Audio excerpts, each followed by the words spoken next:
بسم الله الرحمن الرحيم الحمد لله رب العالمين والصلاة والسلام على سيدنا محمد اللهم صل على محمد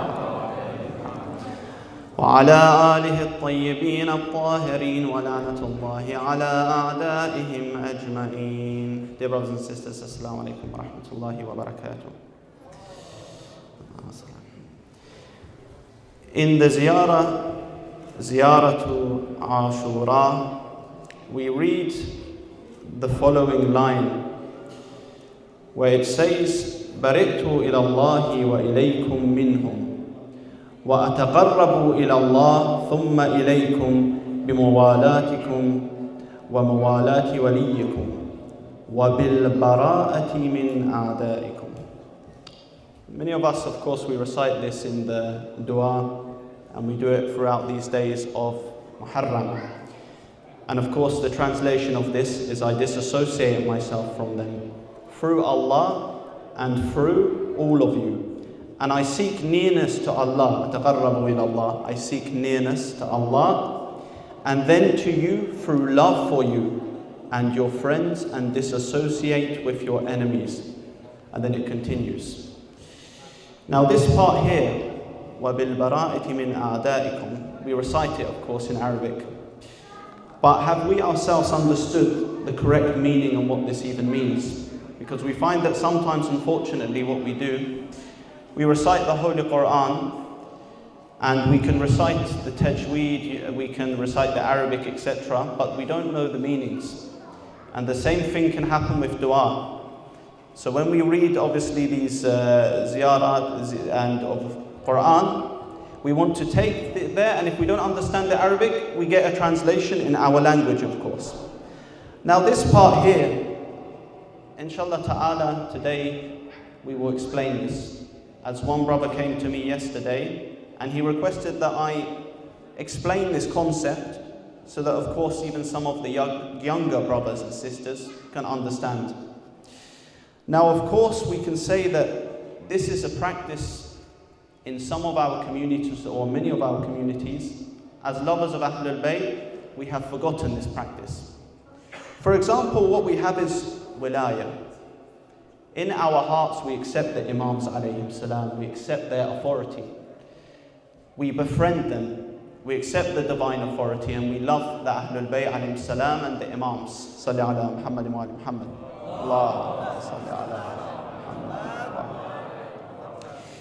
And we express this with tawalli.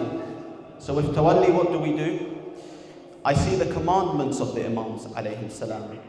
I look at their words and I see what they want me to do, and I follow these words, and that means of course that I'm trying to show my love.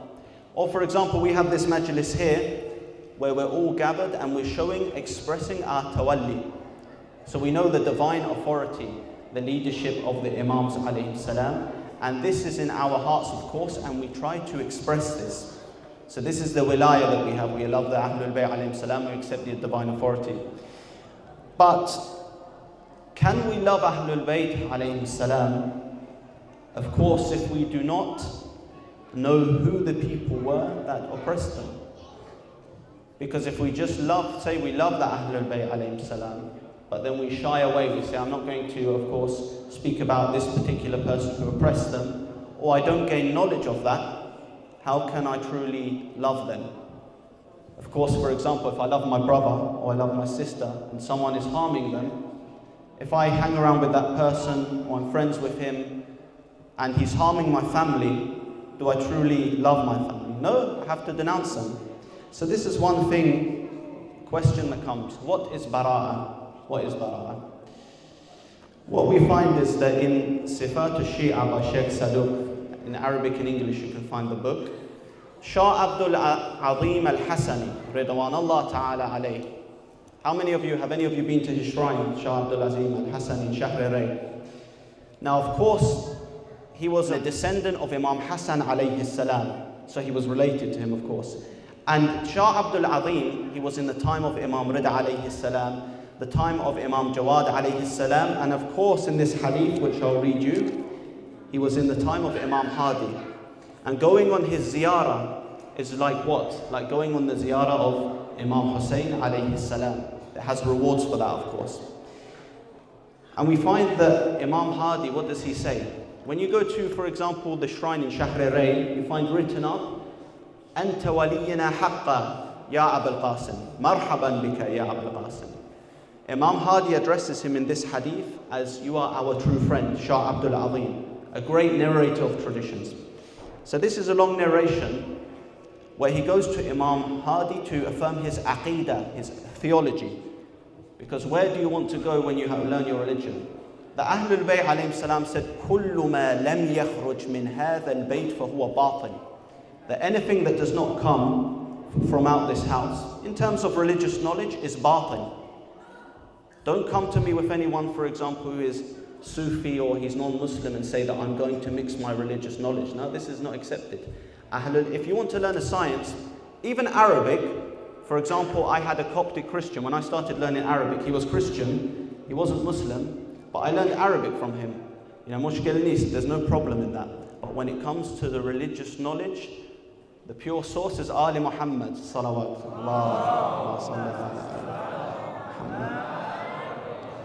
So the question Bara'a, he comes to the Imam, this is a part of it, it's a long narration. He says that, وَأَقُولُ إِنَّ وَلِيَّهُمْ وَلِيُّ اللَّهِ وَعَدُوَّهُمْ عَدُوَّ اللَّهِ وَطَاعَتُهُمْ طَاعَةُ اللَّهِ وَمَعْصِيَتُهُمْ مَعْصِيَةُ اللَّهِ. So he wants Imam Hadi to check his religion because Ahlul Bayt, they're the pure source. So he comes to him, and Shah Abdul Azim, who's buried in 𝗧𝗦𝗦𝗕𝗦𝗦, he asks all of these questions. So he says, I also declare that who befriends you, so who loves them, the one who befriends you, for example, he befriends Allah. And the one that he is an enemy of you, he's an enemy of Allah. And then he goes ahead as well and he says after that, that whoever obeys the Imams, they obey Allah. So after this hadith at the end, Imam Hadi checks all of his aqidah because he wants to check about Allah. How do I view Allah? Does Allah have a body? Does Allah come down to the sky? All these things, does Allah have an essence, physical essence? He checks these things. And then the Imam says to him, so here of course he talks about whoever is enemy of the Imams, the enemy of Allah. What does Imam Hadi alayhi salam say? He says, Ya Abul Qasim. So he's talking to Shah Abdul Azim. By Allah, the very religion that Allah has accepted for His servants, therefore you should keep it. So he's saying to him, this is the true recognition of faith that you have got. So Shah Abdul Azim, radiallahu an, ridwan ta'ala alayhi, he shows us in this hadith that if someone is enemy of the Ahlul Bayt, because Ahlul Bayt are beloved to Allah, then they are enemy of Allah. Now what we do is, okay, we've seen this narration, we see that Bara'a, of course, it's in our hearts. So it's a hatred for the enemies in our hearts, the enemies of Ahlul Bayt alayhi salam. And of course you find people like, we hate Taliban. Why do we hate Taliban? Is it just because they're terrorists? It's no, because they antagonize the followers of Ahlul Bayt alayhi salam. They kill the Shia because of their love for Ahlul Bayt alayhi salam. So we hate them, not just because they're terrorists, because they're enemies of Allah. But is Bara'a just hating, for example, the enemies of Allah in terms of terrorists and these people that they blow up Shias and they kill Shias? Let me take it from the beginning before we go on to what Tabarri is. For example, when I say, La ilaha illallah, you go to Kitab al-Tawheed by Shaykh Saduq, he has a whole chapter on the rewards of La ilaha illallah, when you confirm that there is no God but Allah. But what are you doing here? Bara'a, let me translate it. Disassociation. Before I affirm that Allah subhanahu wa ta'ala is one, what do I do now? I have to, before that, reject all the false gods. So I say, Allah subhanahu wa ta'ala, He's not in a body. Allah subhanahu wa ta'ala is not an idol. These idols that some people, for example, worship, they're not Allah. I reject all of these. So I do a type of disassociation because I say, La ilaha illallah. Can I say that but I worship another God? Can I say that I do shirk? I say, yeah, I accept Allah. Allah is one. But I'm going to give this little statue here and I'm going to worship Him. How can the statue help you if it can't help itself? You can go to India. My friend, he went to India and he saw that they would sell, for example, statues and people would worship these. Now, of course, people want religion, they want to seek God, but this is not the right way to do it because it's very logical that a statue can't help you. So firstly, disassociation, bara'a. When it comes to Allah, I have to reject all the false gods before I can truly say that I have faith that Allah subhanahu wa ta'ala is one. Sinful actions. Let's see what the Prophet says, for example. قال رسول الله صلى الله عليه وآله من كان يؤمن بالله واليوم الآخر فلا يأكل على مائدة يشرب عليها الخمر. What did the Prophet Muhammad صلى الله عليه وآله say? He said that whoever believes in Allah and the last day should not eat at a table where alcohol is being drunk. Have any of you brothers faced this situation where you may be sitting with someone and they order alcohol and they want to bring alcohol on the table? Now the Prophet Muhammad sallallahu alaihi wasallam, he says here, we face Allahumma salli ala Muhammad wa ala Muhammad. For example, you might have a co-worker, a friend at work, and he's a non-Muslim, and for example, he wants to go out with you and you maybe speak, and he may order alcohol. Or I have some brothers that I know, they're converts. So their family's not Muslim, and there's been times they've went to a restaurant and their family have ordered alcohol. But the Prophet Muhammad sallallahu alaihi wasallam here, he says that if we believe in Allah and the last day, and this is not me making my own fatwa, by the way. The Maraja, if you go to many of them, they say it's not permissible for you to sit on that table where alcohol is. You say, I'm not drinking it though, I'm not having a Guinness, I'm not having a Foster's drinking it myself. No. Why? You have bara'a also here. You have disassociation, because this is of course a sin. And if people see you sitting on a table, you may not be drinking, but what will happen? They might say that, oh, you know, I saw so-and-so, I saw Hussein, I saw Muhammad, he was sitting where alcohol was. And they may start, of course, trying to say that, yes, you know, he may have been drinking. Although you're not, they assume the worst. So because this is, of course, a sin, this is something that is guna, you do disassociation. You show that I as a Muslim, I as a Shi'i, inshallah, follow 𝗦𝗨𝗕𝗦𝗖𝗥𝗓𝗓, I will not accept sitting on a table with alcohol, and I do bara'a from this. I show my disassociation from sins. And this can be in many other things where they're sins, but you show your disassociation. Because if you have tacit approval, for example, or you go somewhere where people are sinning, they're going to think that, Agha Mahmoud Hussein, whatever the name is for the person, he accepts it. Because his mouth is shut and he's not saying anything about it. And this is why we have to learn about Nahy anil Munkar, that how do I forbid evil? Which cases should I do it? If the person will listen or if he won't listen. So this is one thing. We find that the Prophet Muhammad sallallahu alaihi wa alihi, Allahumma salli ala Muhammad wa Muhammad. Now, I have to clarify these types of narrations because they're in al-Kafi, one of the most reliable books for us, where the Prophet Muhammad, what does he say? He says, the firmest handhold of faith is to love for the sake of Allah and to hate for the sake of Allah, to befriend Allah's friends and renounce his enemies. So this is in al-Kafi. What we say when we say hate, we don't say be like a hateful person, like a Wahhabi where he has massive beard and he goes around just being intolerant. That's not what we're saying.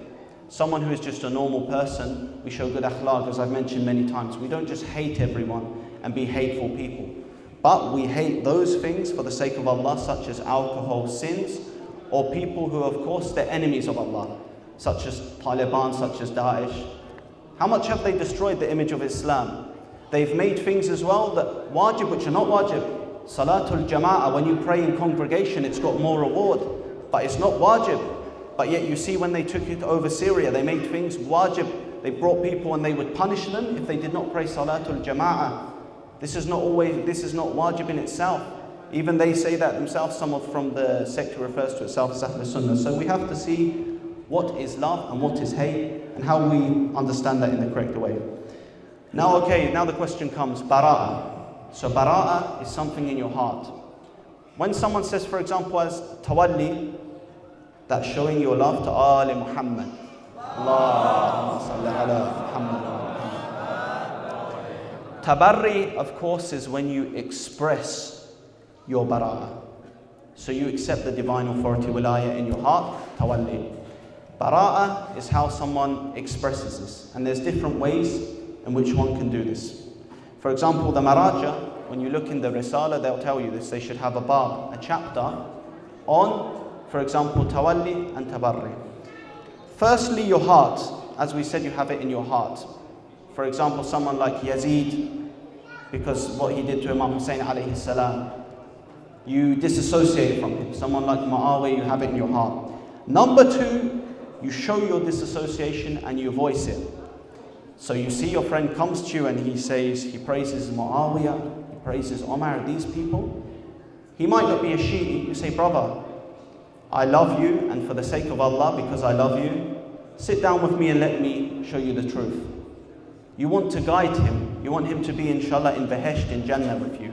So number two, what you do is you show your disassociation and you voice it. And this can be in many ways. But of course, what we do is we say things have to be done with hikmah, with wisdom. You don't go up to some random person who is not a Shi'i and you start shouting in his face. This is not the correct way to do things, brothers. You should do things with wisdom and discuss with people in a way that they will come to you and they won't run away and be scared. So number two, with my voice, with my tongue, I express this bara'ah and I try to guide people to the truth. Otherwise, who's going to know the truth? What we're doing now tonight, dear brothers and sisters, Muharram, we're expressing this bara'ah that we have against those who killed Imam Hussein alayhi salam. Thirdly, avoiding those who are enemies of Ahlul Bayt alayhim salam and opposing them. So of course, if it's our brother from the sect who refers to itself as Ahlul Sunnah, and he's an innocent guy, you don't hate him. But if you see he's hardcore kind of nasabi person, and you've tried many times, don't associate with such people. Stay away from such a person. أعرض عن الجاهلين وأعرض عن الجاهلين. If you see he's a jahil, don't waste your time with him and don't waste your breath. And also salawat. You say Allahumma salli ala Muhammad wa ali Muhammad وعجل فرجهم والعن أعداءهم. You see, when you say this, it's mustahab according to many of our ulama. And you see some of them when they do salah, they also add this in. Why? Because when you say وَلْعَنْ أَعْدَاءَهُمْ, you're saying that all the enemies that oppressed Ahlul Bayt alayhim salam, I'm against them. Ya Hussein, I renew my allegiance to you, my bay'ah inside my heart, by showing that all of the enemies, I'm against them. What a beautiful statement, subhanallah. Even in this statement, you don't have to say names. You just say the enemies, and it includes all of them. Now someone might ask that, what if I'm in danger? What if I live in a country where it's dangerous? Bara'ah is wajib, but you can do taqiyya as well. If you're in a country where someone might kill you, you can do it in your heart. The ulama, they don't say you have to go out everywhere if you have danger. In some countries that maybe they're ruled by Wahhabis, you can't do bara'ah there. But some of the ulama, they differ. Sayyid Sadiq al-Rouhani, for example, he says you live in the West, you can do bara'ah. But some even, they choose to do this, even though they may have danger. Does anyone know him, Sheikh Hassan Shahata? Any of you know him, Sheikh Hassan Shahata? Rahmatullah alayh. Such a person, we saw that, if any of you saw the video and how he was killed, I myself, I couldn't watch this all, such in a brutal way. Before he was a scholar from the sect who refers to itself as Ahlul Sunnah. And you know what he said in one of his recordings? He said that yes, if someone, for example, would speak bad regarding Abu Bakr and Umar, you should kill him. This is what he said. And later on, he became Shi'i. He became a lover of Ali Muhammad. Allahumma salli ala Muhammad wa ali Muhammad. So he was a true lion. He lived in Egypt, and unfortunately, some people would ask him when he went to Qom, they would say that, Sheikh, why do you say particular things, that you're saying these things openly, for example?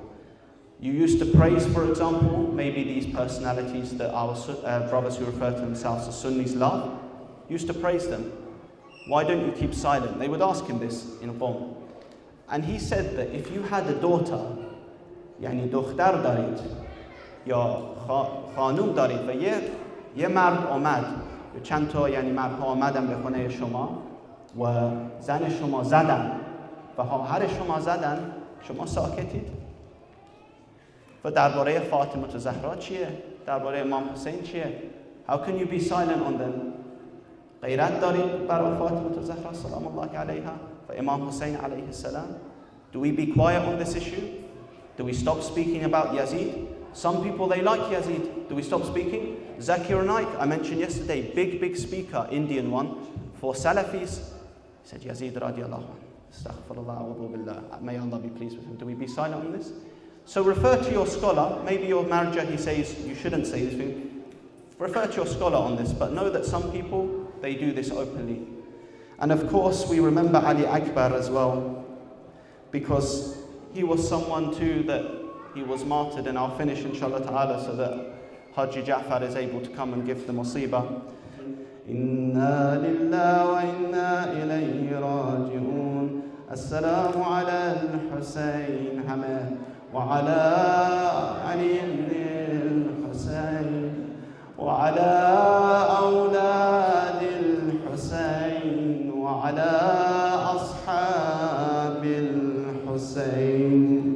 So dear brothers and sisters, remember that we befriend Ahlul Bayt alayhim salam, and we also express our disassociation from all of those who hurt Ahlul Bayt alayhim salam, so that our other brothers may be guided. Salli ala Muhammadin wa